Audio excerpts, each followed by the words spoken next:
Let me start by welcoming everyone. And so good morning, good afternoon, good evening, wherever you are. Welcome to our third journal webinar series. We launched the first issue of our journal in September this year. The International Review on Philanthropy and Social Investment is a flagship of the center. We use it as a dissemination channel, but also as a platform for sharing experiences, research, and knowledge on philanthropy and social investment. We are partnering with Synergos in this webinar today. Synergos and us, the center, especially through Marlene, have been in various conversations about collaborations that we can embark on together, especially around some of the modules that we are offering at the center and at the business school. And so I was very happy when Marlene and Jamie contributed to the journal. And so we have both of them representing Synergos, and I'm sure they will speak about Synergos during the presentation format. But it's really a pleasure for me representing the center and my colleagues to work very closely with Synergos. And we're hoping that this is the beginning of many of the collaborations that we might have. I'm going to hand over to my colleague, Kiratile Mohotsi, to facilitate the discussion. My role was just to welcome everyone and thank Synergos for the partnership that we are beginning through this webinar, and hoping that in the near future, we are going to do more, especially around the modules that I was talking about. So Kira, I would hand over to you to take over from me and facilitate the panel. Thank you, Peggy. Greetings to everyone. Melang, Sanbanani, Habari. Welcome to the third edition of the International Review of Philanthropy and Social Investment Journal webinar series. As Peggy explained to all of you now, the journal launched on the 1st of September 2020, and there were various authors and topics that have been addressed in the journal. So we felt that it's important and it's very necessary to have this webinar series to just zone in on each paper and unpack the issues, the findings, and engage with the authors of those papers to find out what inspired them, how did they get to produce these manuscripts, and what more can they share now that the articles have been published. We have already done a couple of series, and we've had conversations with 6 authors, if I'm not mistaken, since the first publication. So today we are focusing on 4 of those authors. I'd like to introduce each author and paper. We have Marlene Ogawa and Jamie Webb from Synergos. Their paper is entitled Philanthropy's Bridging Role in the COVID-19 Pandemic in Africa. Secondly, we have Muazu Ibrahim and Imhotep Alagidede, who has sent his apologies, so he'll be represented by Muazu alone today. Their paper is entitled NGOs, Activities and Local Government Spending in the Upper West region of Ghana. Are they complements or are they substitutes? So all 4 of them, rather all 3 of them will speak to you shortly. But before we begin, let me just make you all aware that you are being watched today. So please listen in. It's not one of those webinars where you can be 25% in and multitasking on numerous things. Take part and engage. Put your questions and comments through the chat. We are going to be offering a prize for the most engaged participant. You stand a chance to win yourself your very own personalized copy of the journal. So please tap away, let's engage and make this a dialogue. It is by no means a monologue. And then just some logistics. We will take your questions and comments in the chat. There is a specific time that's allocated to this. So the presenters will talk and finish their part first, and then we'll engage with them when both parties have finished. So let's get straight into it. Marlene Ogawa and Jamie Webb first. Karibu sana, Marlene and Jamie. The floor is yours. Asante sana, Kara. So I'm Marlene Ogawa. I'm based in Johannesburg. Sunny. It's been raining this weekend, so really great time of the year. I love it. So Synergos broadly focuses on what we call bridging leadership. And bridging leadership is about relational leadership and how leaders across different sectors, different spaces, bridge and build collaboration, build trust, and work together.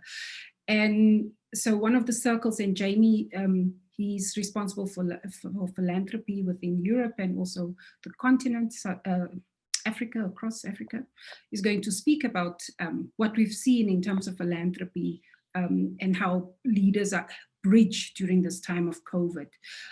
The work of Synergos really focuses on being intentional about how we build collaboration and trust and how we work towards systemic shift and systemic impact across different sectors. We believe very strongly also that leaders as individuals show up in a particular way, and through that showing up, they navigate the system that they work in.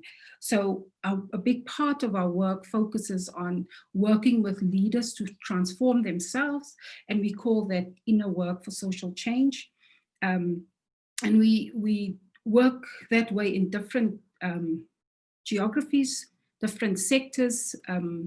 And so through the inner work for social change, we take leaders to a transformative process for them to reconnect to their purpose. Why am I here? Why am I doing this work? And then shifting into, so if I'm here and if this is my calling and what I want to contribute towards in the world, how do I do it from a place of compassion, understanding, from a place of deep impact towards the people I serve? So bridging leadership is also about a paradigm shift. When we think about leadership, we believe that we need to work with leaders to go from commander and control to facilitator and convener, and really through facilitating conversations, consulting, deep listening, to open yourself up as a leader into the world, into what's happening, and to be aware of the issues that needs to be addressed and address it in a deep and meaningful way. So as part of that journey, when we work with philanthropists or when we work with government leaders or business leaders, civil society leaders, it's really the same process of shifting them from a deep place. And a big part of it, and Synergos' kind of catchphrase is building trust works. So what are the processes we take leaders to build trust, and how does that work?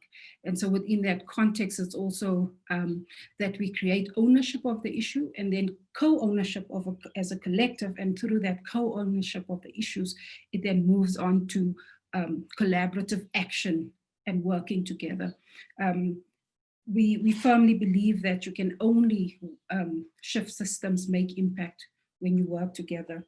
So I'm going to hand over to Jamie now, just to share. And so in the article as well, we reflect a little bit on bridging leadership, but in particular, what it meant for us and how we're supporting philanthropists and communities during this time of COVID. Thank you, Jamie. Thank you, Marlene, and good to see everybody here. I'm delighted to join you today. As Marlene said, my role is to lead the Global Philanthropist Circle, which is our philanthropy network that we've had at Synergos for over 20 years, which includes around 100 leading families from across Africa, from Europe, South America, the United States, Asia and Australia. And we, me and my colleagues, we support the families to achieve the highest level of impact possible. Now, obviously, during normal times, we gather all of our members together, sort of in person at various parts of the world, but we haven't been able to do that this year. So as the crisis unfolded back in March and April, obviously the pandemic, it became clear that the health and economic effects were going to be of a magnitude unprecedented in most of our lifetimes. This was not going to be a situation where philanthropists would or could be bystanders, continuing to operate regardless of what was happening to people and communities on the ground. They would need to step up to understand what was happening within our community of philanthropists, but to also provide a space for peer support in the absence of face-to-face gatherings, which were now abandoned. we convened a series of online meetings, first for members with a European focus, and then secondly for Africa. Before I expand on the African context, I noticed three trends from the initial European gathering. First, that a number of philanthropists were taking immediate action, such as setting aside emergency COVID relief funds, reviewing strategy by prioritizing the needs of their current grantees, and investing in projects which needed funding, such as research into the production of simpler and cheaper ventilators, for instance. Secondly, and I noticed this more in Turkey, where the country's major philanthropists also have wide business interests, that they were combining all of their assets, both business and philanthropic, to support their country cope with the crisis, such as opening up hotels for health workers and distributing food. The final trend was a change in grant making, reducing restrictions, allowing funds to become unrestricted, and greater trust placed in charities and NGOs to make the immediate decisions they needed, unfettered by funder requirements. But more widely, a further trend was developing, that of philanthropists coming to us saying, look, we can help through our personal and business networks provide the resources, notably PPE, that is clearly desperately needed. And we were able to facilitate this from China into Africa and South America, for example. Whilst there has been a lot of criticism of governments not taking a collective approach compared to the financial crisis of 2008, which spawned the G20, the philanthropy networks such as Synergos did play a role. But it was when we brought together philanthropists to discuss what was happening in Africa do we see new trends emerging. As you will see or read in the article, we highlighted two examples of collective action by business, philanthropy, civil society, as well as government to address the outbreak of COVID and the economic and social consequences of the lockdowns which were starting to be enforced. First, I want to highlight the South Africa Solidarity Fund, which was assembled very quickly thanks to leadership from across society, including government, business, philanthropy, trade unions, and civil society. It had a clear strategic focus with three overarching objectives: to provide funding for the health response, such as PPE and ventilators. Second, to fund the humanitarian fallout, such as providing food relief. And third, to fund a behavioural change campaign to reduce the spread of the disease. To date, the fund has raised over $200 million, with all major donations listed transparently on its website. Donations from companies, foundations, both domestic and international, as well as funding from foreign governments have been raised. It is transparent about its governance, drawing personalities from across South African society, as well as its expenditure. I want to also highlight what was featured in the article, what's happened in Nigeria. The private sector-led response called COVID Nigeria, Coalition Against COVID, is very similar to the South Africa Solidarity Fund, providing food relief, health resources, and technical assistance to government. Again, it has enlisted donations from both domestic and international businesses and foundations, and been administered through the Aliko Dangote Foundation. The National Coordinator of the Presidential Task Force on COVID-19, Dr. Sani Aluyu, has disclosed that without the quick intervention of the coalition against COVID-19, the country's response to the pandemic would have been worse. So what are the reflections? Well, first, we have seen bridging leadership in action this year. Bridging leadership comes naturally in an emergency situation when we all have to pull together and quickly, where egos need to be left at the door and where trust exists because of shared goals and shared concerns. Imagine if we could apply this leadership approach to everything, where we take collective action to tackle all the problems we see in our societies. But as a side note, I believe to maintain public confidence, collective action must be done transparently, as we saw with the listing of donations and expenditure by the two case studies. Second is that philanthropists have so many resources at their disposal, not just the funds they allocate through their foundations. Why can't all these resources be channeled to tackle the problems which philanthropists care about? The values which drive many philanthropists, such as compassion, empathy, and understanding, were displayed this year, and those values drove the holistic approach many took. They knew that splitting philanthropy and business resources makes no sense. Everything needed to be thrown at the problem. What I haven't addressed today is the growing amount of impact investment, which is another way for philanthropists to dedicate their wider financial portfolios to tackle social problems. But imagine if all of the private sector's resources could be brought to bear from now on, and they continue to take this holistic approach. Third, and this is the striking lesson from Africa, where government resources are more limited, is that the public sector can't carry the whole burden. Even in the richest countries such as the United Kingdom, Italy and Spain, health systems have struggled to cope. Government can't be expected to fix all of our society's problems. We all have to step up and take a lead, and those in privileged positions do have a responsibility to show leadership. And examples from Nigeria and South Africa point the way to this being done collectively, which creates greater impact because more resources are made available. Fourth, there needs to be greater trust with the critical charities, non-profits and NGOs on the ground who are helping the most vulnerable in our communities. Restrictive funding practices by foundations and philanthropists are tying the hands of charities who need to be flexible and responsive to the needs of their beneficiaries. I believe if there was greater trust, it would reduce the administrative burden felt by many charities, allowing them to get on with the job. Fifth, in an emergency situation, money has to be directed efficiently to help those hit hardest. But traditional philanthropy doesn't work like this. Philanthropists and foundations tend to fund what they are passionate about, not to the causes with the highest need or the highest potential for impact. There is a movement which many of you will be aware of called effective altruism, which encourages philanthropists to focus their philanthropic objectives to achieve the greatest impact in an impartial, objective, and data-driven way, rather than have objectives led by personal desires and passions. Imagine if more philanthropists could act as they have done this year and invest to tackle diseases which are more lethal than COVID, or other issues where more funds could have the highest possible impact of return. And finally, I believe this year has shown the critical importance of networks to facilitate knowledge sharing, whether it's dispatching PPE and other healthcare equipment to countries in need and creating coalitions. I hope the networks which will have been built in South Africa, Nigeria, and in other places remain in place, because trust exists within networks, allowing for collective action to happen very quickly when necessary. So I hope I've sort of brought to life some of the, these are my reflections on what's happening this year, but what has been striking is the bridging leadership approach, which we have been sort of extolling for many decades based on our experience on the ground at Synergos. It really has just happened this year without anybody even sort of pointing or labeling it as bridging leadership.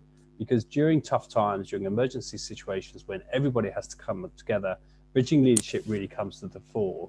But for me, how do we make sure that the bridging leadership, if we do get through this pandemic next year, and if the vaccines really do manage to enable us to get a grip on this disease, how do we make sure that we don't return to sort of the normal where people are doing their own things and we're neglecting some of the big issues in our society? So I hope bridging leadership will become a bit more of an approach, especially within the philanthropic community going forward. Thank you very much for that, Jamie. I just want to check, Marlene, were you done? Yeah, I just wanted to add, so Jamie talks about, philanthropists, and I spoke about civil society leaders and other leaders. Where we really focus is what we call inner work for social change. And we say that we all need to personally connect to ourselves and our commitment. And as he spoke about the Solidarity Fund, what Jamie also did was organize with a group of our philanthropists to have a conversation with AD and others who are heading up the Solidarity Fund to see how to support. And there's been really a commitment from the heart for a lot of people. We also see at community level how people come together and really focus on supporting each other. So there's been a gift in, I think, philanthropy as a whole, and how we see it, how we define it, even in our different contexts, and how people have come together in this time of COVID. The other is also that we saw how people really responded in the moment. And so what we want to encourage is for us to continue to learn from this. And we also want to invite people to reach out, to ask questions about our bridging leadership model and our approach, because we use it both at individual level, but also as a collective to bring people together. We have a number of networks, just like we have the Philanthropic Circle. We have a network of senior fellows from across the world, whom we bring together as leaders to learn and share. We have in-country networks like in South Africa for the children and youth sector. And I think the call to action and the ask is for us to build the collaboration muscle and to build the trust muscle, so that we build that trust and collaboration, so that when there is crisis, when there is challenge and emergency response needed, that we already know each other and can work together with each other, because otherwise it's so much harder to find the networks, find the systems and the processes to either access or to contribute to what's needed in that moment. So thank you, I'll stop there. All right, thank you both, Marlene and Jamie. It's indeed quite essential to assess the role of communities during this COVID-19 response and to adapt to these online settings, as we were all forced to do, and as we are doing today.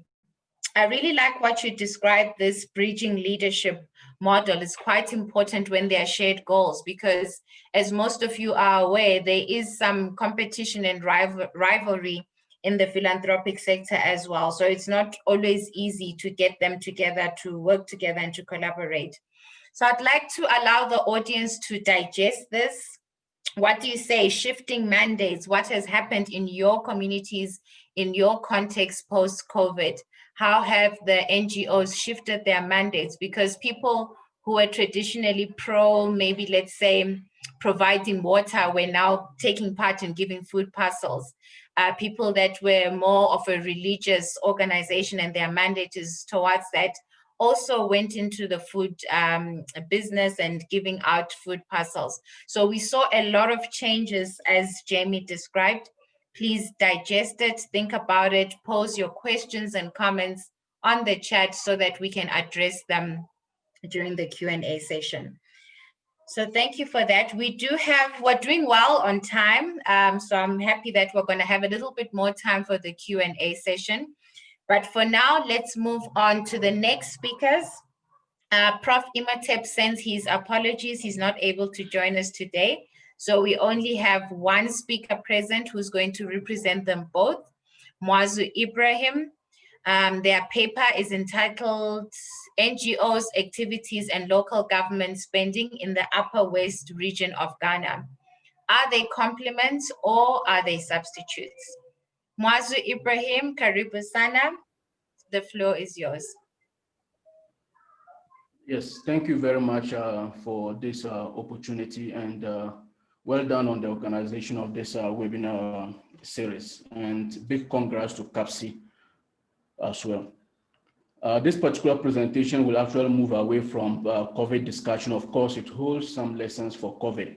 So I'll try to share my screens for us to follow through what I'm coming to present. I'll try to make it a bit snappy so we could have more time for further engagement regarding the Q&A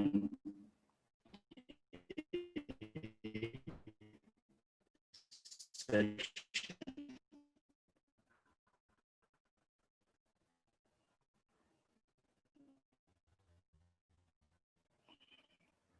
Okay, so I'm sharing my screen now.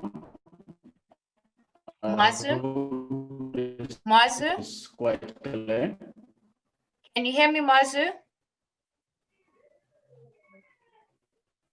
Muazu? Okay.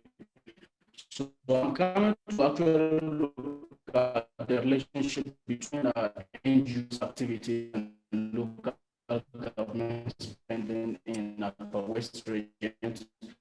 Muazu? For the past yes, and this particular. Yes, can you hear me? Muazu, just stop sharing your video. We can't hear you clearly. You can stop your video and continue the presentation. We can't hear you clearly.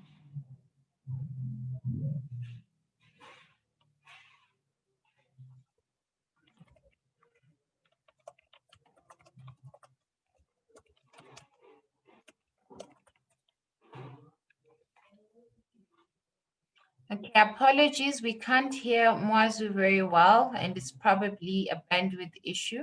So Muazu, if you can hear, please try to share the screen again and then stop the video.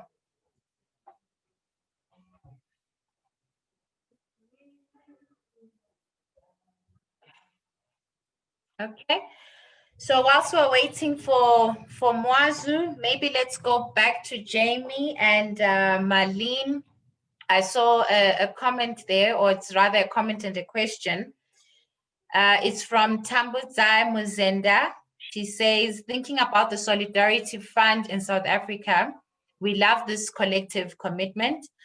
How do we know to get all needs met in the immediate and future as well? For example, beyond food insecurity and health, how can we think about the future of education leadership, especially for those on the front line?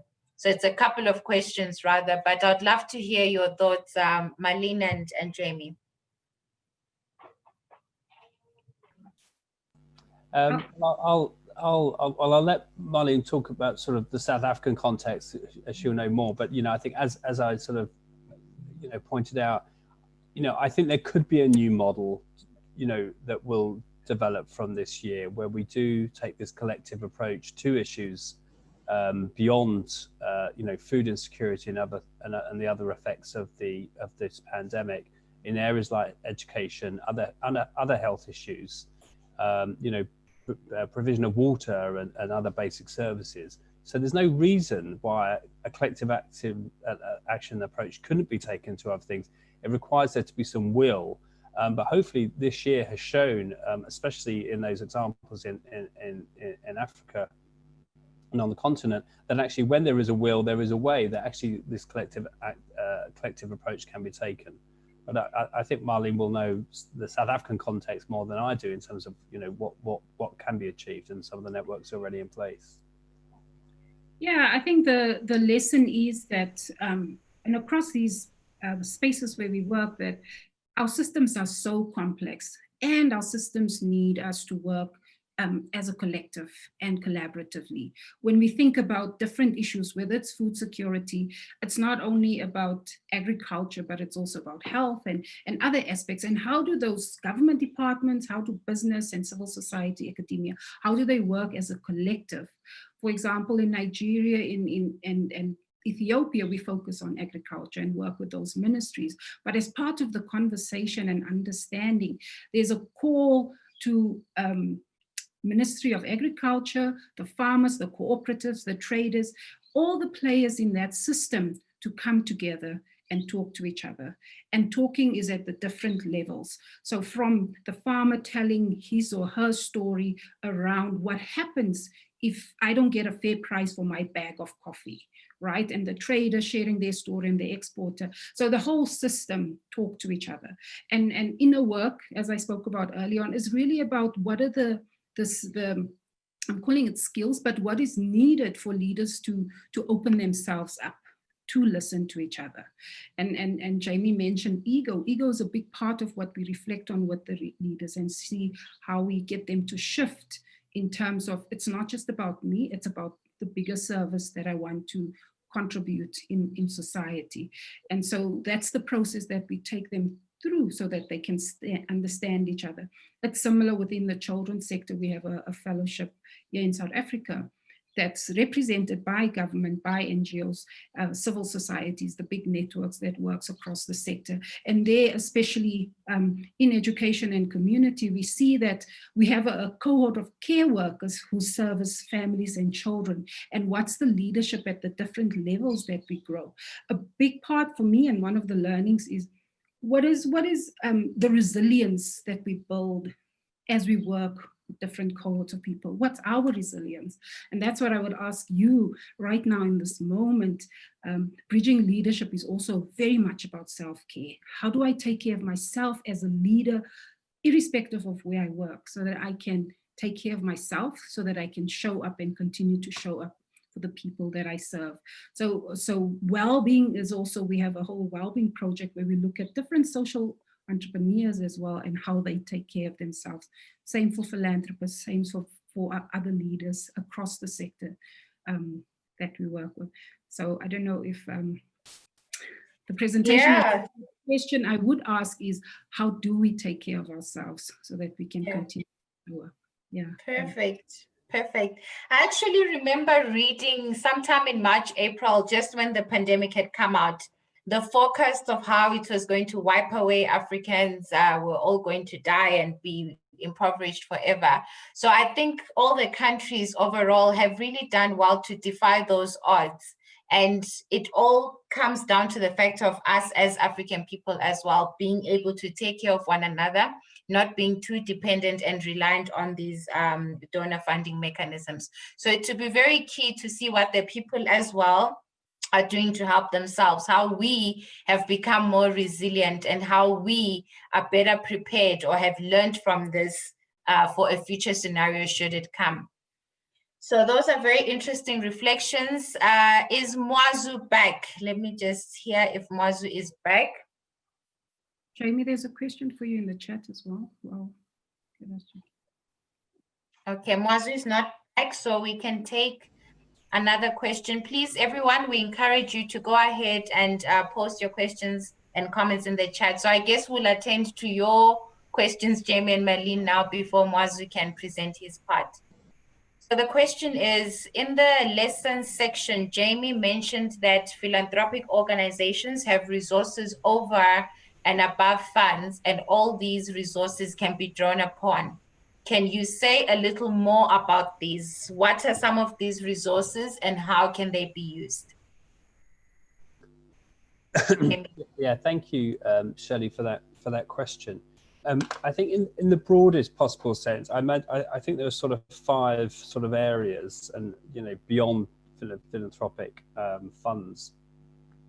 I think one which is what I touched on, which is around sort of impact investments. We have one member in our network who sort of applies sort of a philanthropic or social lens to all of his wealth or investments. He doesn't just allocate this share for philanthropy, which goes into, say, health or education, and then has investments in businesses and stock markets and so on. Actually, he looks at how can he generate the greatest social return from all of the resources, and that requires investing in much more socially desirable businesses or investments on different markets. And so I think there's a huge potential through financial investing on top of philanthropy in terms of creating social change in the world. I think the second is around sort of perhaps more physical business resources. So, obviously it will depend on, which person we're talking about. But as I said, in what I noticed when we had conversations with Turkish philanthropists, they're also some of the that nation's biggest business leaders. And I think it's the same in many African countries. Aliko Dangote, is a leading businessman in Nigeria as well as a leading philanthropist. They have huge amounts of resources that they can apply to especially around transport and distribution, or property, or as I mentioned earlier, hotels which weren't being used because there was no tourism happening.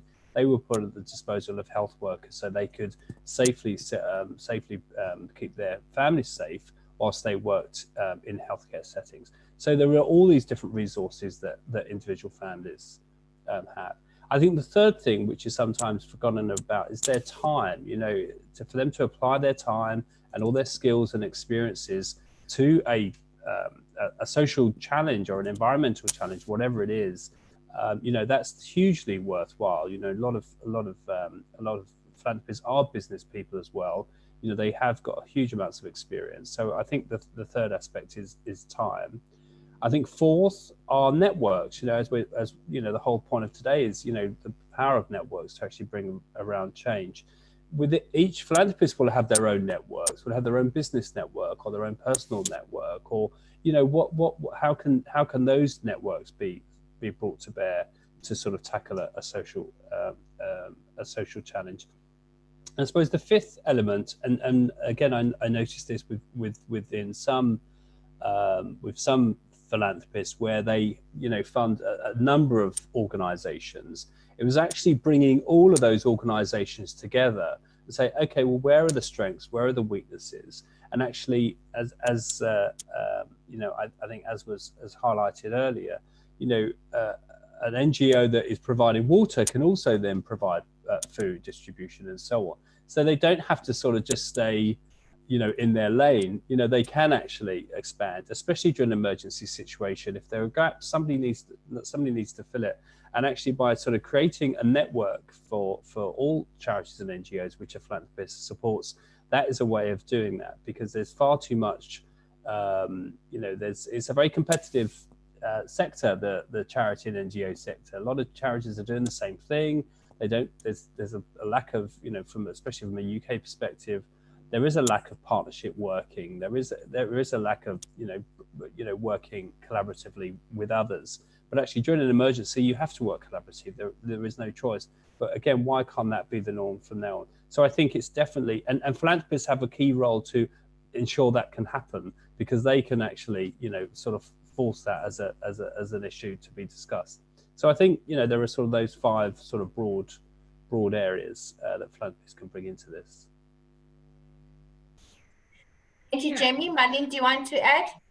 Yeah, I'll just add that we saw a lot of creativity and innovation in the time as well amongst philanthropists. And we had a philanthropist, and Natasha, my colleague from Hong Kong, is on the call.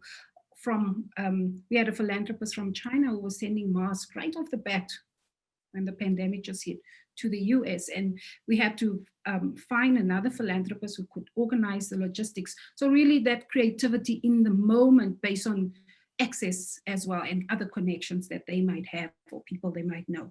And so linked to the people they might know, it's also, they have an advocacy role that they also need to play. And whether it's to hold government or civil society and others accountable, and each other as philanthropists as well. And especially because they play in the business and philanthropy space.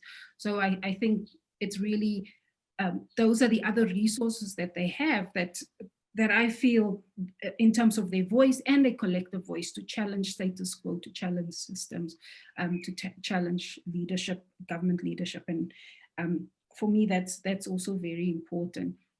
I think, yeah. Perfect. Thank you so much for your responses, Jamie and Marlene. So we've sort of really gone into your paper.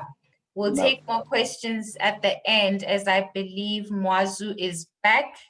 Muazu, Yes, are you here? Yes, I am. Okay, so you cannot share your video so that it doesn't affect the bandwidth. Let's try and share the presentation again. Yeah, thanks.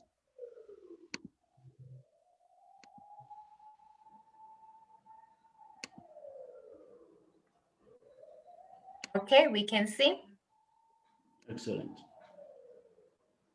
Okay, good. Apologies for the technical hitch. I'm actually presenting on the activities of NGOs and local government spending in Upper West region. Just a quick introduction and a little bit of background to what I'm coming to present. Of course, there's been some rapid increase in terms of proliferation of NGOs, as you know, our development partners or philanthropic institutions in the development space, especially in the low and middle income countries, following some of the economic reforms in the 1980s by World Bank, which of course, you know, the proliferation was meant to actually support the socioeconomic challenges, you know, since some of these reforms actually disproportionately affected the poor and the marginalized. So the kind of, you know, rapid increase in NGOs was in order to respond to some of the socioeconomic challenges that countries were facing. In the case of Ghana, for instance, my good friend Emmanuel Komi in his work actually revealed that when you pick the financial records of NGOs in Ghana, they receive over 80% of their funding from external sources in order to support their work. And when you look at the activities of the NGOs, which I will talk about maybe later in the next slide, they span across all the sectors in terms of provision of services, advocacy, and others. So of course, the kind of NGO in the terms of the development work of NGOs, they provide several important services to our communities, helping to reduce poverty, social deprivation, building their capacity in order to demand for their rights. But of course, when you look at the role NGOs are playing vis-a-vis that of the local assemblies, who are mostly constitutionally mandated to provide some of the services that NGOs are playing. So you can think of basic social amenities. So you have constitutionally local assemblies or local authorities are supposed to be providing some of these facilities, of course, from funding from the central government. But you will find some NGOs or a lot of NGOs actually doing those, providing those basic services that should have been provided by local assemblies. So of course, this particular study is actually looking at whether the activities of the NGOs in terms of service provision is, usurping some of the spending capacity of local assemblies. So in a way, are they actually crowding out the local spending of the communities that they operate in, or they are actually complementing some of the efforts of these local assemblies? So that is what this particular study is all about. Of course, the existence of NGOs in any institution is not bad, because it has, its advantages, and it also has its disadvantages. When you look at the first one, the existence of NGO, given the key role that they play in service provision, providing agri services, education, healthcare, and several other social amenities that they do for communities of practice, especially in areas where there is poverty. So they step in order to complement some of the role that local assemblies are playing. Of course, they also play some advocacy roles where they build the capacity of local folks in order to demand for their rights by way of getting these social amenities being provided by the local authorities, who are constitutionally mandated to provide such services.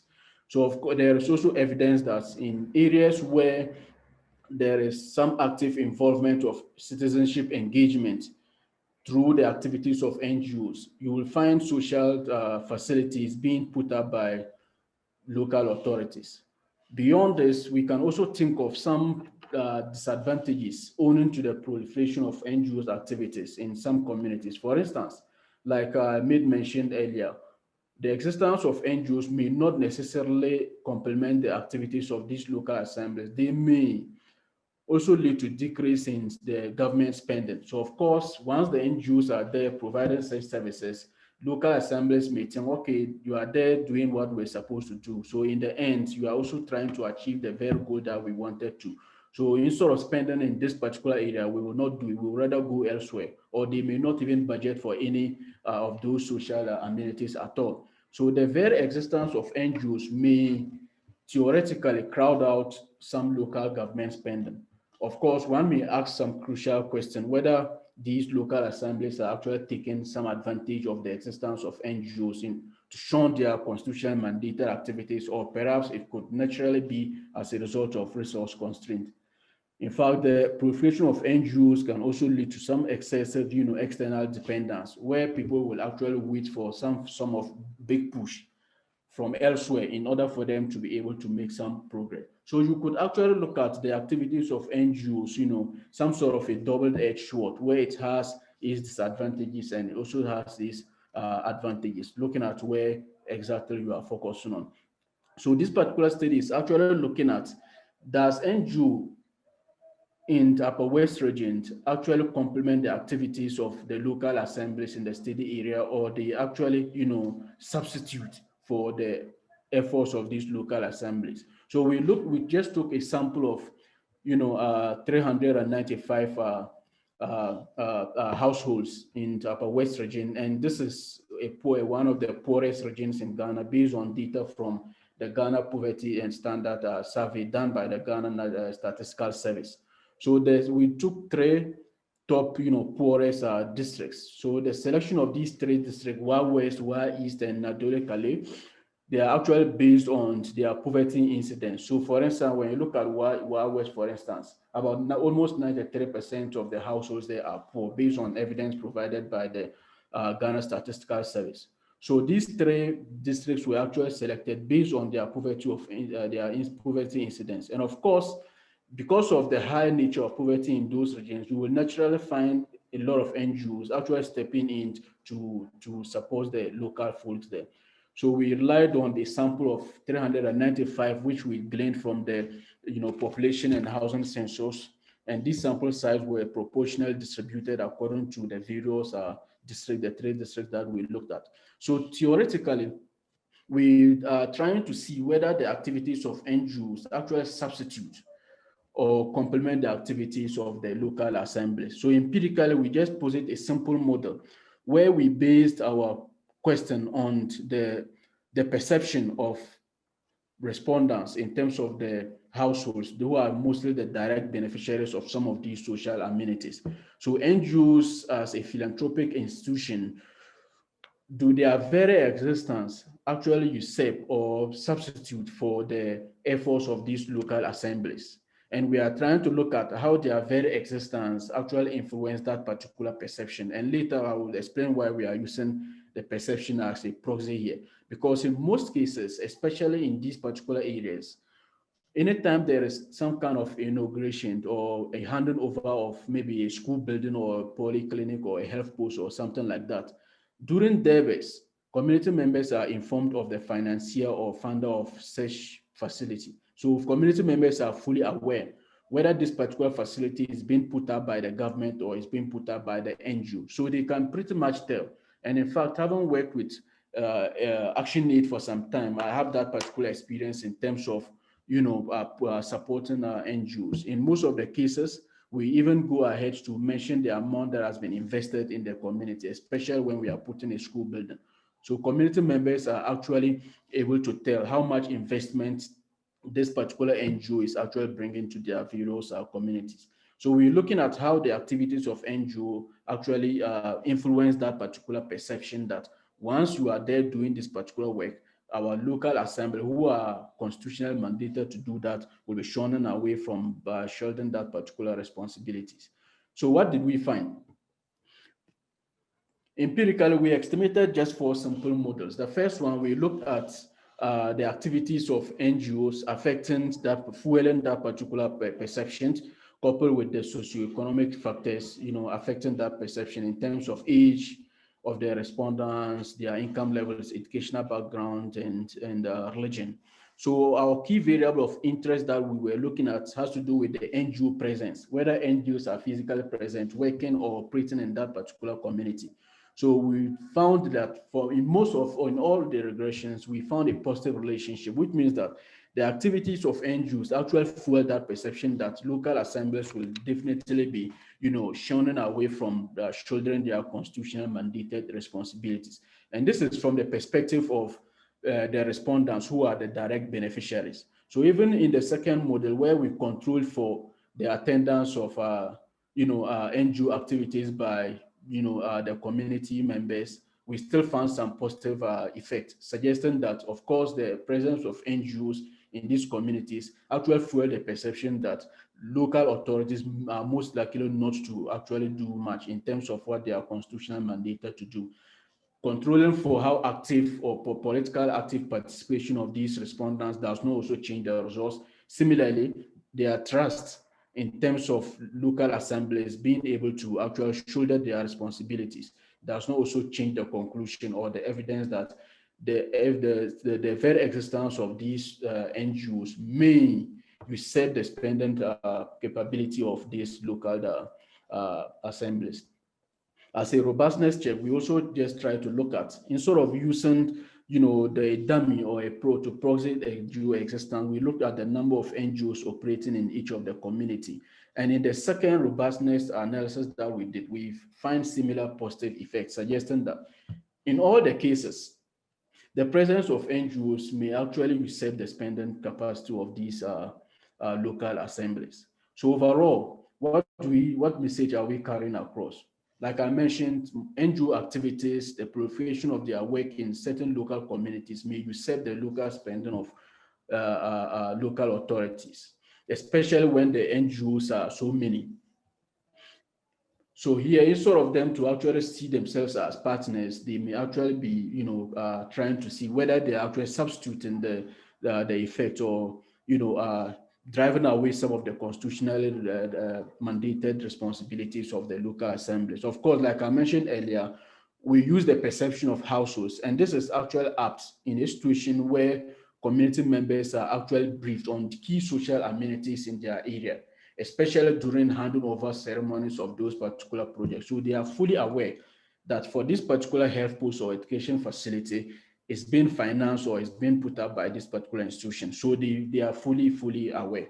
So once for all the maybe subsequent engagements or subsequent facilities that are being put in place are not actually announced to be done by the local assembly, they kind of have that particular perception that the NGOs are stepping in and the local assemblies are, going back in terms of their work in supporting them as community members. So of course, the presence of these NGOs might in a way fuel that particular perception of negligence. There is clear opportunity for, for both parties. We're talking about NGOs, we're talking about local assemblies. There is that particular clear opportunity for them to coordinate their efforts when they are actually seen as partners. So how can we do this? There is three clear opportunities for us to actually look at it in terms of a bottom-up approach. And this has to start with our planning. First, we have what is called the participatory review and reflection process, where community members are actually engaged in terms of their needs as beneficiaries of those particular projects. And during this reflection process, that is normally done each and every year, it informs the budget and planning that both parties, whether NGOs or local authorities, are coming up to do for each and every year. So during this participatory review and reflection process, it provides clear advantage for both parties, NGOs and local assemblies, including community members, to sit together and discuss the way forward, get to know what is necessary for the communities, get to know how well they can actually work together as partners in bringing this part in providing useful and visible outcomes for the communities. So once the views of the communities are taken together with the NGOs and local assemblies, it can inform the planning process of the NGOs and the local assemblies, because their very existence is to support or to in activities that will inure to the benefits of the community members.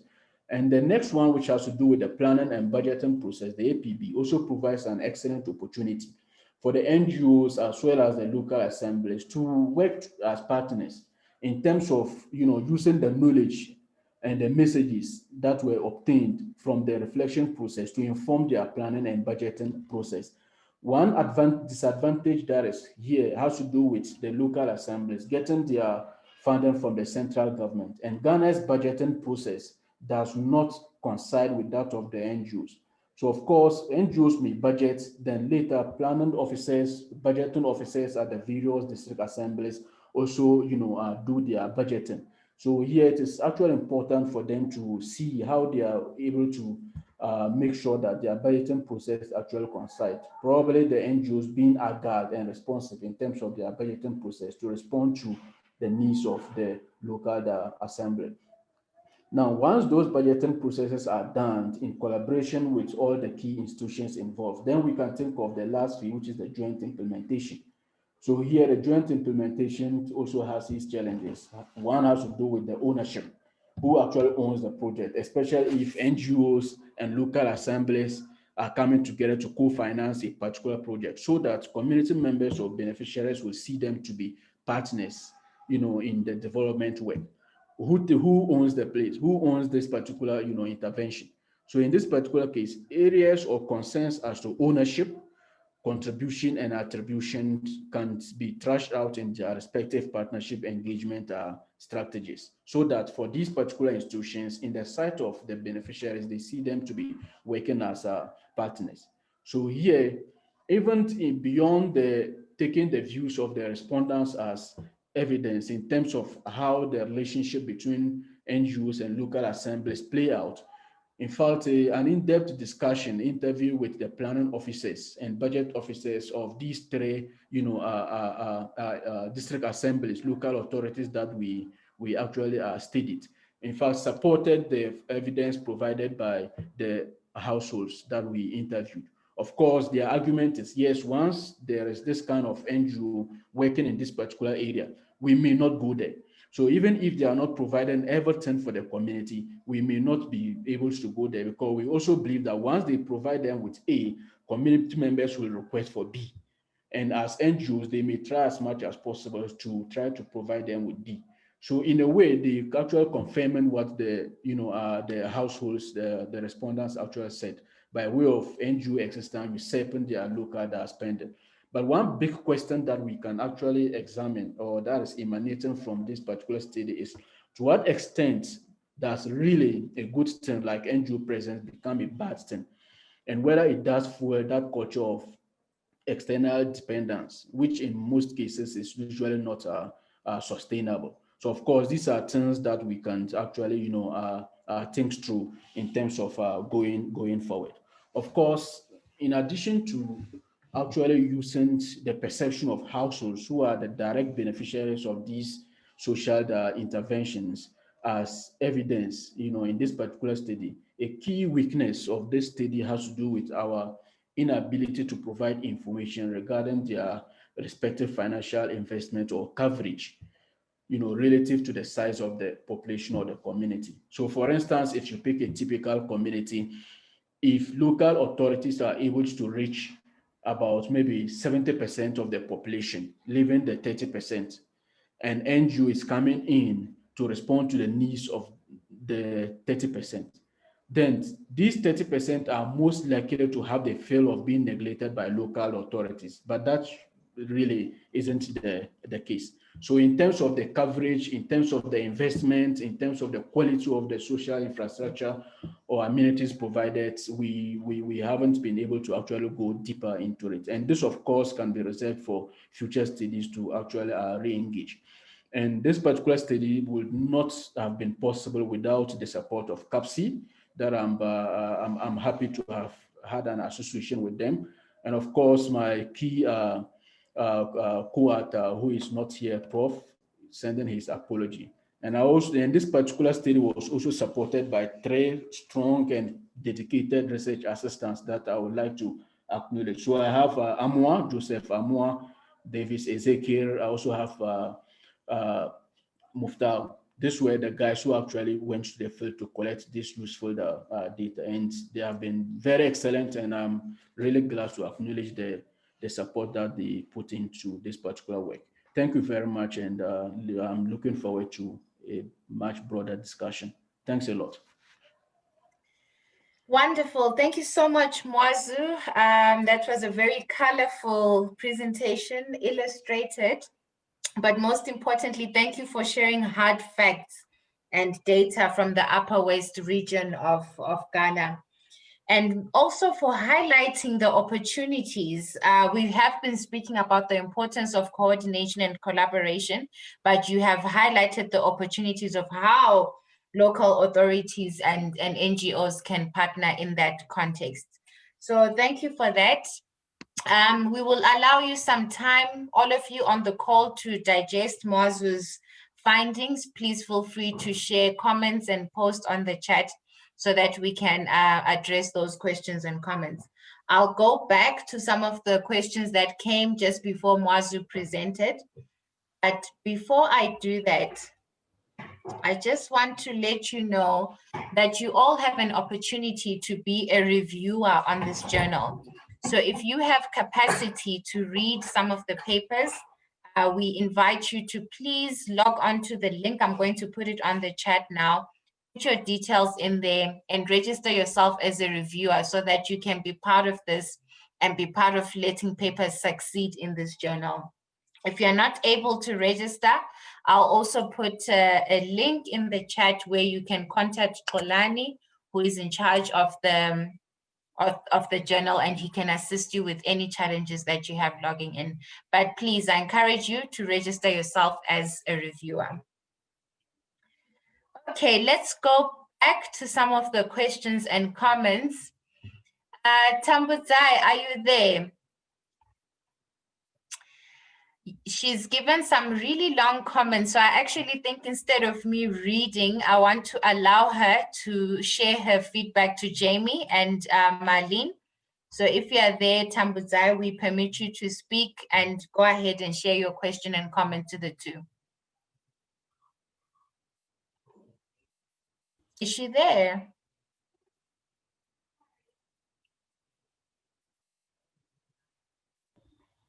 Oh, thank you. Yeah, I thought let me give you the floor instead of reading it for you.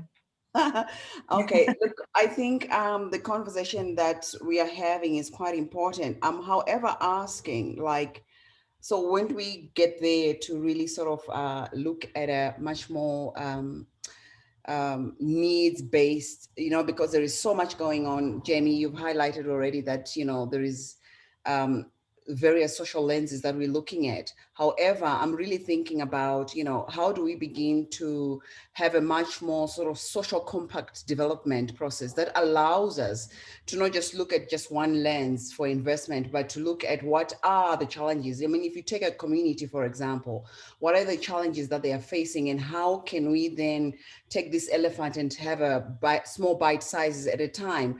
I'm talking to this because I'm thinking about the competing issues or competing social factors that then draw funds away from wherever we think. So for example, I'm in education, so I think education is important, and somebody else who is in health thinks health is important. So how do we then begin to look at this ecosystem and really begin to have these conversations with philanthropists to say, this is where we are. Where do we have this sort of collective theory of change, so to speak, and then capitalize on these conversations that we can have, and of course, you know, bring the priorities, whatever they are, for communities, because communities do not have the same issues at any given time. However, I'm talking to this because COVID has shown us something else that we could be doing. You know, I mean, we think about social capital. I want to talk to community response, especially during COVID, that communities responded so well, and with regards to South Africa, for example, because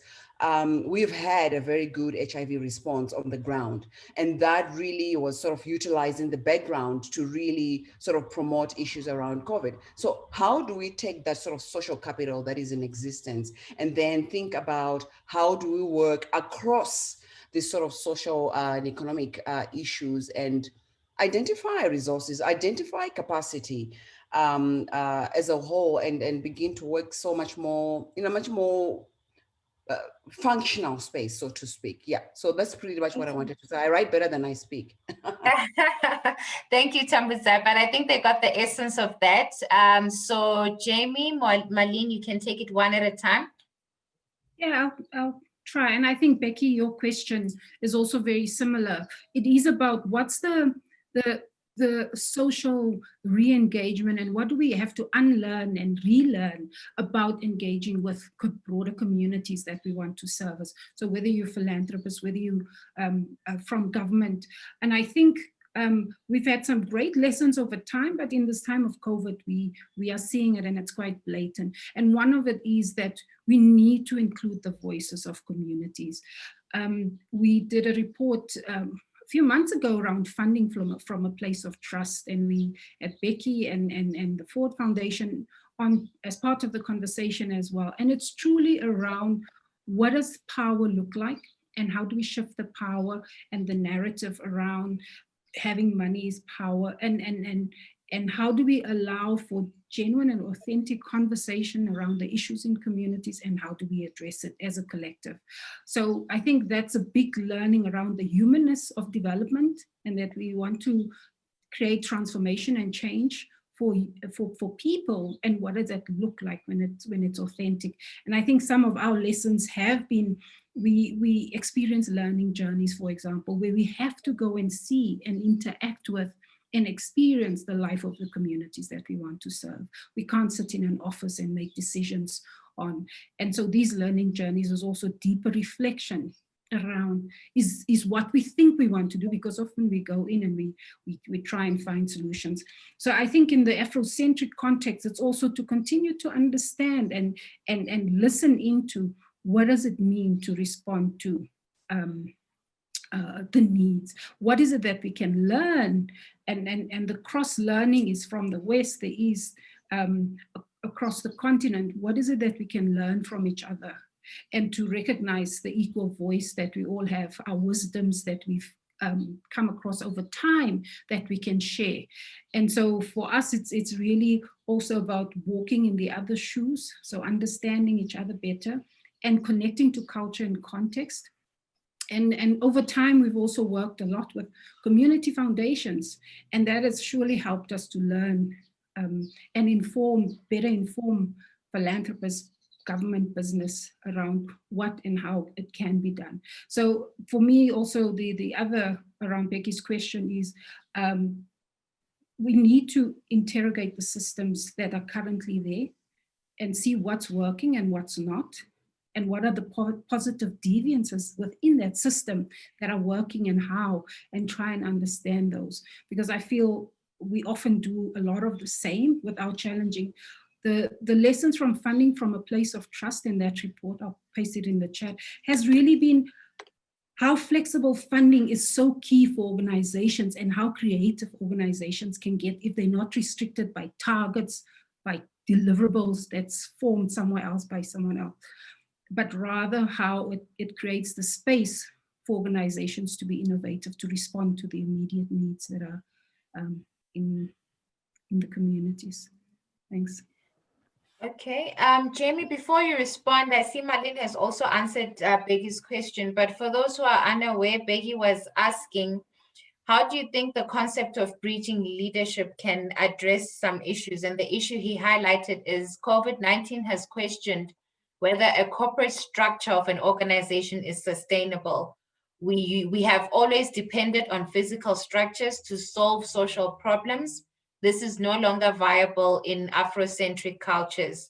Technology on its own is not adequate. So how do you think the concept of bridging leadership can address this? That was the question. So Jamie, as you respond to Tambuzai, you can also respond to Becky. Yeah, I might pass the Becky question back over to Marlene in a moment. But what I did want to say, and it was a very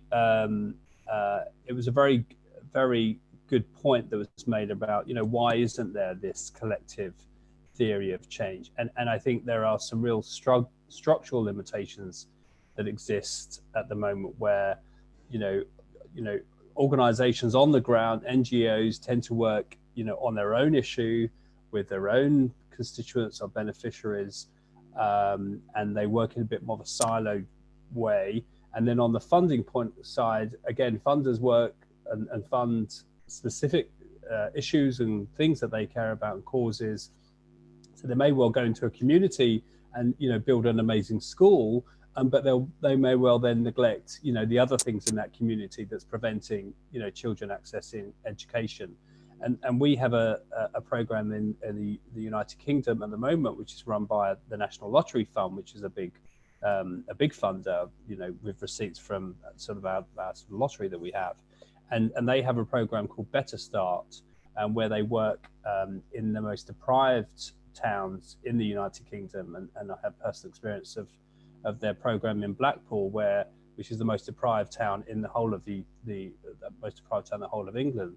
So rather than go in and focus on, say, health or education, actually they're focusing all these things, and they work across all agencies with the local authority, and really trying to fix some of the fundamental problems in that community, which is causing these ongoing deprivation and intergenerational problems. But I think the current system isn't set up like that. It really takes a lot of effort and leadership from whether it's philanthropists or from people working on the NGO and the social side of things. And I think as Marlene highlighted, I think this is where, I think the bridging leadership approach, is really important, because there are a number of practices within bridging leadership. One is around, as Marlene said earlier, around inner work, sort of really sort of taking a bit of a sort of personal view of actually what you're trying to achieve, and then going on like learning journeys and actually understanding the problems in a community, rather than just one problem, whether it's an education or health problem or sanitation problem. And I think it is that kind of approach where we're actually going to see a step change in effectiveness, as opposed to things working well in that area, but then there's no investment because there's things working in other areas, there's no investment and no interest, and we're never going to really see some of the changes that we want to see in our society without that happening. I wonder, what, Marlene, whether you sort of can go back to sort of Becky's question about, sort of the role of bridging leadership in that respect. Before you answer, Marlene, everyone, please also post your questions for Muazu, the Ghana paper. We can address that as well in this forum. Yes, Marlene. Yeah, I think I'll just add that for us across these geographies, so whether it's Brazil looking at how they respond to issues of the Amazon, or I do think the learning is truly to understand the people who you are trying to serve. The wheels have often come off, and they continue to come off in this time when we don't take the time to understand. And I think what we see in the space of bridging leadership, for example, one of our colleagues in the Philippines says they've worked over time with municipalities, focusing especially on health in municipalities. And the strongest response with the lowest numbers of infected have come from those municipalities who've gone on a bridging leadership journey and have, as part of their DNA and their existence, a form of collective voice, collective action with their community. So we're finding that even asking people to wear masks, to stay at home, people in those municipalities responded better than others. So there's something to be learned, and we're still reflecting on that as well, around if you have these relationships of trust over time, how it really helps on an ongoing basis, where leaders are held accountable, where leaders are trusted and can respond, and how communities then engage with them, give feedback, and continue that cycle of engagement. And if that is not part of the DNA and part of the existing system, irrespective of where we find ourselves geographically, it's just harder for it to work. I think I'll stop there. Thank you, Marlene. Let's take the next question from Shireen. I'm actually going to go straight to Muazu's question.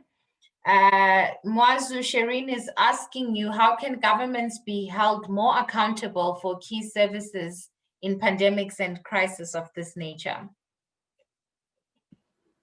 Yes, thank you very much. And it is clear when we even link the discussion from the earlier presentation about COVID and actually tying it to what I've presented, it is clear that no institution can actually solve today's complex problems alone. So partnership and coordination is really, really more important than ever. Of course, both governments, where philanthropic institutions should be seen working and complementing their respective efforts. In fact, even with COVID, it has taught us that there is really much to be done than just working in silos. Of course, the effect of COVID, coupled with the already, poverty that we know is existent, which is rare in terms of, how it is, affecting the very few of our fiber as humans.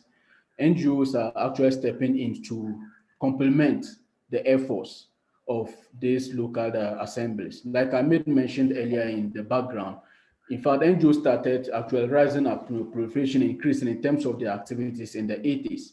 But these local assemblies were existing long before the NGOs actually came up in order to support their very work that they were doing. For instance, NGOs are doing a lot, but what we know is there is that kind of lack of coordination. Even when we narrow it, this particular study was done before COVID. Even if we narrow it to how NGOs are actually responding to these emergencies that COVID has actually brought, we actually seen a lot of NGOs coming in to support, not necessarily NGOs per se, but we've seen so many philanthropic institutions and corporations, high network individuals actually throwing in their weight to support in terms of, dampening some of the negative effects of COVID.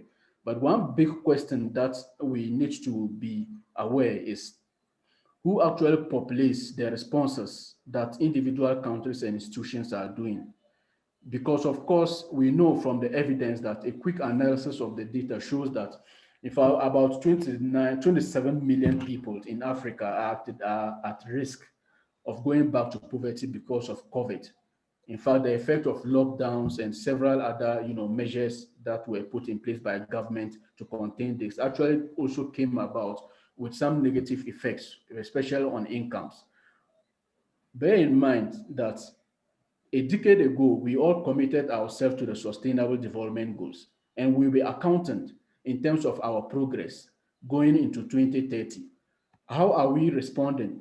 How are we coordinating our responses in such a way that we will be able to actually make sure that all the responses, whether government or philanthropic institutions, are actually populating and responding to the Sustainable Development Goals?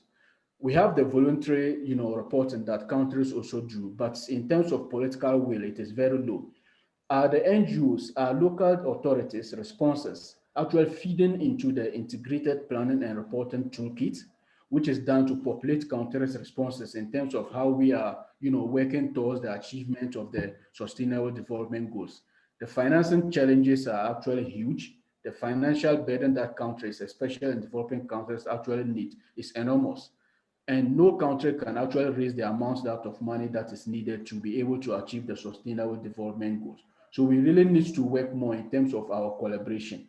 So for instance, in terms of fiscal cash, in terms of bringing resources, it does not lay within the purview of only local assemblies who are constitutionally mandated to do some of these things. Of course, NGOs can support.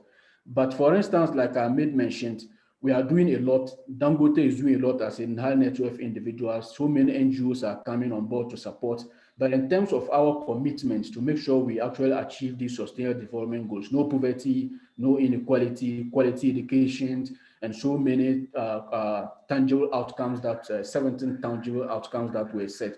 Who actually does the coordination, the population of these particular, responses that we are doing? Of course, it also boils down to the coordination and the partnership that I made mention. So whilst in as much as we are looking at actually supporting those who are negatively affected, NGOs coming on board to support, we should also be thinking the possible avenues of how we are going to meet in terms of our collaborative efforts to make sure that those who are actually there to support, that we are supporting their cause, those who are negatively affected are actually not left to rot.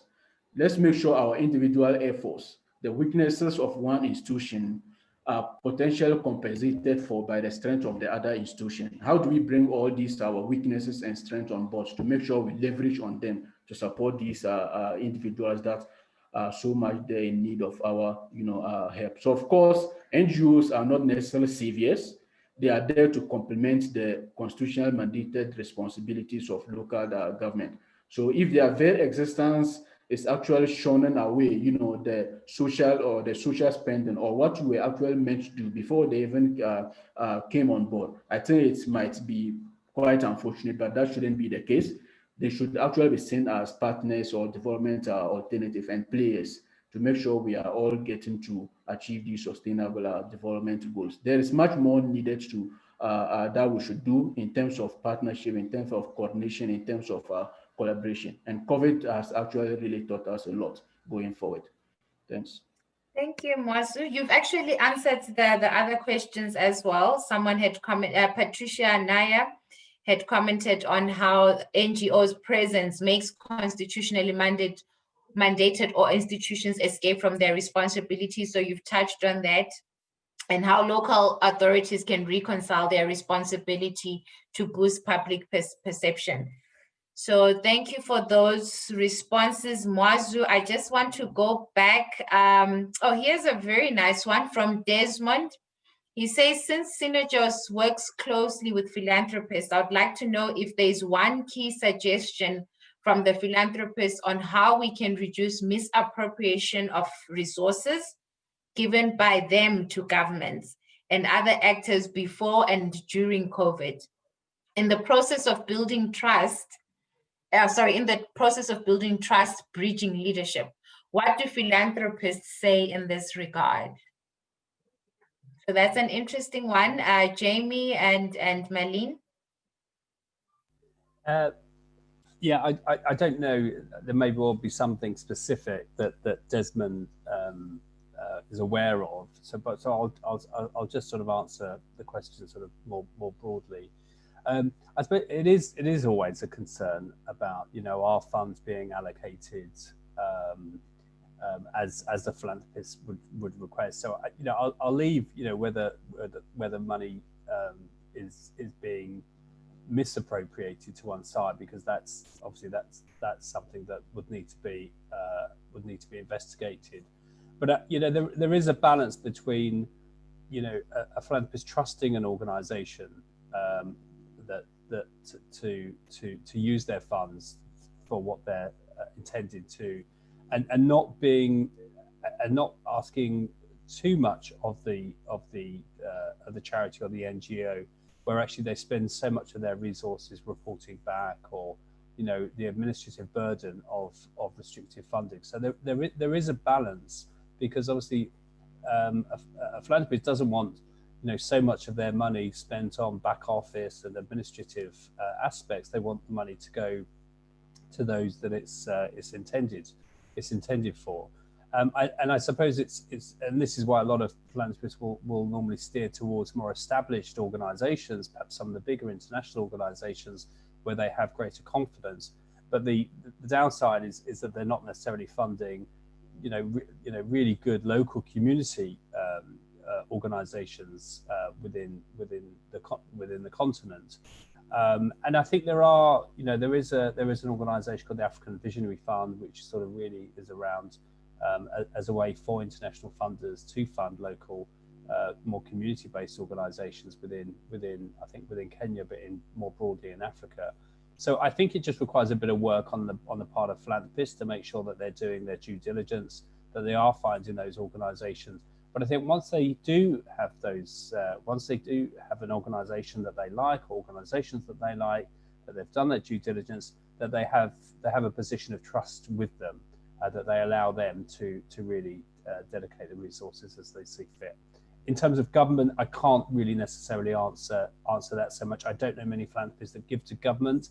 That might be perhaps some of the bigger ones like the Bloombergs or the Gates Foundation, but I'm not necessarily best placed to answer that. Thank you, Jamie. Marlene, do you want to add? Yeah, and I just want to name that the wisdom is in this room. I see some of my dear colleagues like Shireen, my dear friend, she is as well, who have done quite a bit of work in the space too. So, and she asks a question. I think Synergos has over time intentionally walked a journey with philanthropists to understand, linked to what is my purpose in this world, just like we do with leaders, is what do I want to contribute to? And as part of that, and that deeper reflection, there's also a level of deeper commitment to what they want to do in the world, and the difference that they want to make. And what we're finding, especially in this time, it was beautiful to see how quite a few of our philanthropists actually committed, and in addition to responding to COVID, further committed to the organizations that they were supporting, and having conversations and open questions like, what do you need and how do we continue to support in this time? We've seen it quite a bit, but I do think it's the longer term and deeper relationship that we've kind of nurtured, and that philanthropists have nurtured with those whom they fund. So there is a sense of deeper commitment over longer term if you build that relationship and trust over time. Also, what we've seen with the funding from a place of trust has really been the flexibility, and with flexible funding, it just creates the space for organizations to focus where it's most needed. There were quite a few gaps. We saw that there were so many gaps in terms of the regular HIV/AIDS and the regular programmings in a lot of the communities, and it's a little bit unfortunate. And I think the lesson we see across these geographies have been, what's the coordination and collective action that we need to continue to do, so that in this time we can work together and respond together. And that coordination also means how do we shift resources so that we fill the gaps. What we found was also that even the criticism of the Solidarity Fund was that it took longer to distribute because the relationships are not always there. But within our Link Fellowship, actually, we were able to mobilize through that big network of about 100 leaders and 60 organizations to help reach communities where most needed. So I think I continue to say there needs to be intentionality around how we structure our networks, how we structure our systems so that they are solid over time, during hardships, and on a day-to-day basis in terms of how they work. Absolutely. Thank you. Thank you, Marlene. There's a comment from Rosette. I would encourage all of you to read it. It's not a question as far as I can tell, but she is providing a description of what her organization is doing in the agricultural sector. So I'll encourage all of you to read that. I'll move on to Shirley's question. This will be the last question. We have 6 more minutes. So let's take the last question to Muazu. From Shirley, she's asking, to what extent does a good thing become a bad thing? And she also wants to know how or under what conditions do NGOs become a bad thing? And do you have suggestions of how to avoid or minimize that? So over to you, Muazu.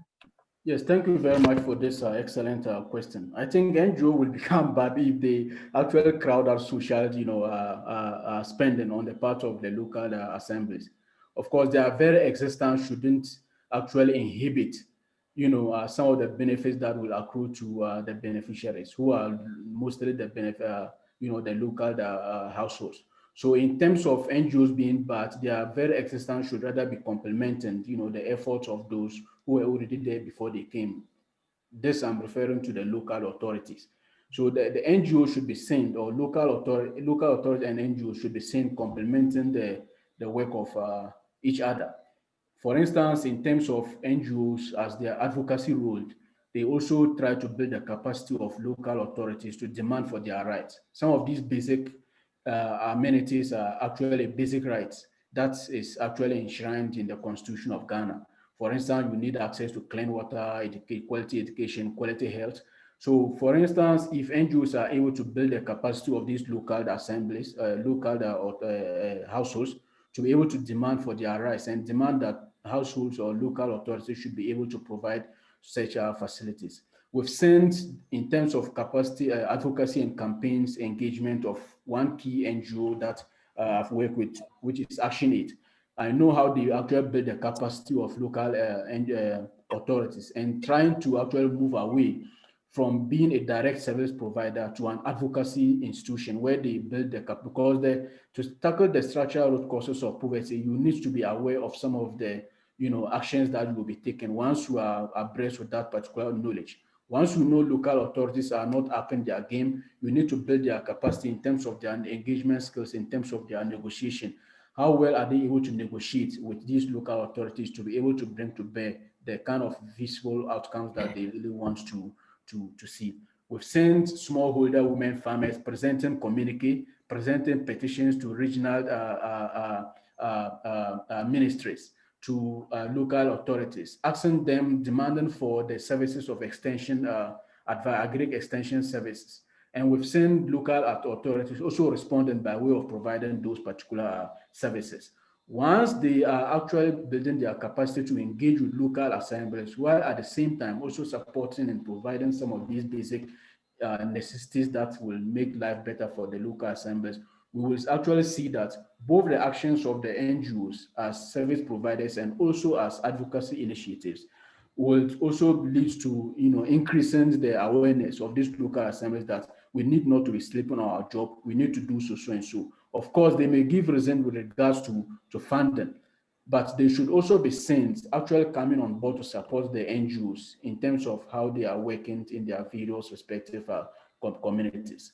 We've seen NGOs supporting local authorities, supporting households to engage with local authorities to do public expenditure tracking survey. in terms of going around the communities, looking at how many projects have been done by local communities, how much expenditure has been expended on each community, in terms of how do you also account as local authority accounts to us. Community dialogues also presents an excellent opportunity for the local authorities to engage. But what we know is NGOs engage. Muazu, you can close off. You can close off. NGOs engage more with the local authorities than the NGOs engage more with the households than the local authorities. So we really need to see much from the perspective of the local authorities, actually engaging more with the communities as development partners. Thank you very much for this opportunity. Thank you, Muazu. So we have 2 more minutes. We just have 2 essential things that we need to cover. Remember, I promised you that there's going to be a winner based on the level of interactions that we've had today. So we want to announce that fortunate winner. Do we have a name as yet, Treasurer? The lucky person who's going to receive a copy of the journal, which will be couriered to you directly.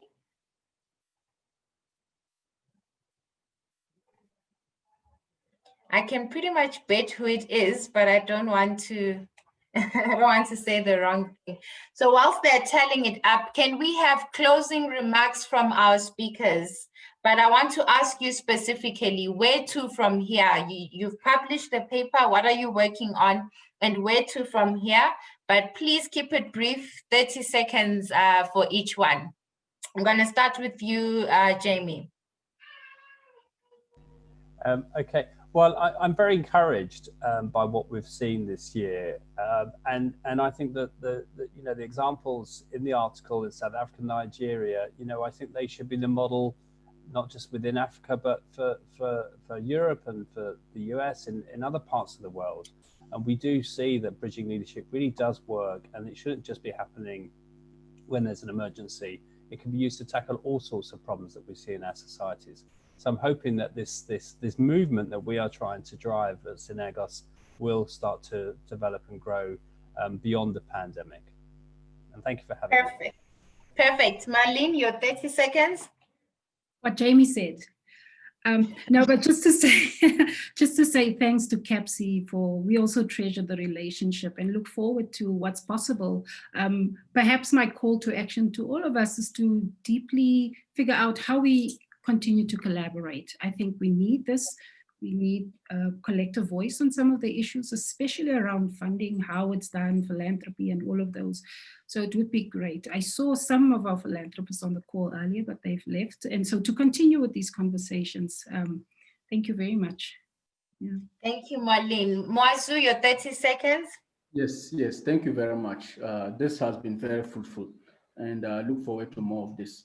At the moment, I'm working on one exciting project with the center, which is on mapping these high network individuals.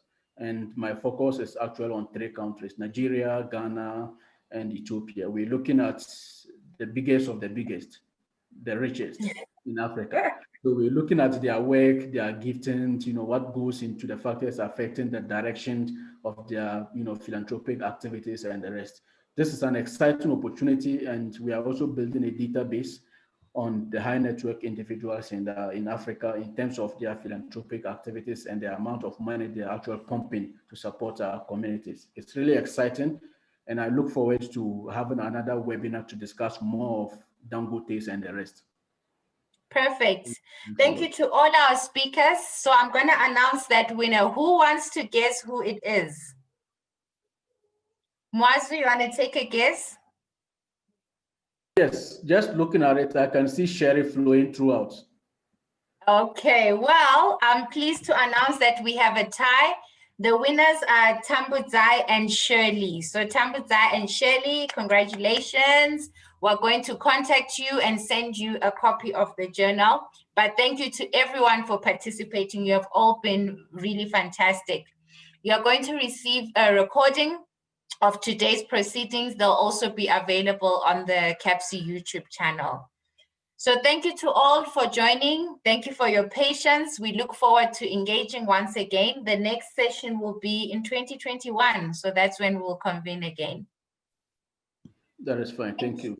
And looking forward to visiting the center once again. It's been a while. I haven't been there for some time. Yeah, it would be nice to see you again. Peggy, do you want to close? No, I think it's fine. Thank you so much to everyone. It's fine. You can close it off. All right. Goodbye, everyone. Habari. Bye-bye. Thanks, Kira. Bye.